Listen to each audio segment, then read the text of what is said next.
चना डाल दूं?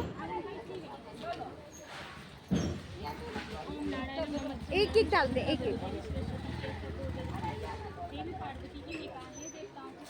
ए आओ कहानी सुन लेते हैं।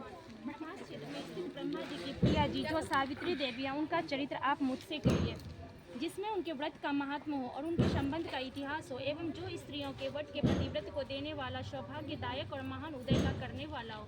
तब शंकर भगवान ने कहा कि हे महादिदेव, प्रभास क्षेत्र में स्थित सावित्री के असाधारण चरित्र को मैं तुमसे कहता हूँ। राजकन्या सावित्री ने जिस प्रकार से उत्तम वट सावित्री व्रत का पालन किया, देश में एक धर्मात्मा, सभी प्राणियों के हित में तत्पर रहने वाला, राजधानी तथा राज्य में रहने वाली प्रजाओं का प्रिय अश्वपति नामक राजा था, जो कि वट क्षमाशील, संतान रहित, सत्यवादी और इंद्रियों को वश में रखने वाला था।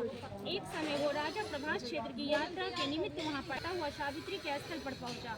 वहां पर उस राजा ने अपनी रानी के साथ इस व्रत को किया, जो सावित्री के नाम से सभी प्रकार की कामनाओं को पूर्ण करने वाला है।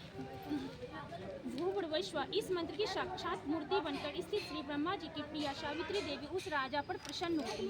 कमंडल को धारण करने वाली यह सावित्री देवी दर्शन देने के बाद पुनः अदृश्य कथा हो गई और बहुत दिनों के बाद उसी राजा के यहाँ देवी के समान रूप वाली कन्या के रूप में उत्पन्न हुई। सावित्री की प्रसन्नता से प्राप्त तथा सावित्री की पूजा करने के बाद हुई। अतः राजा ने ब्राह्मणों की आज्ञा से अपनी उस कन्या का नाम भी सावित्री रखा।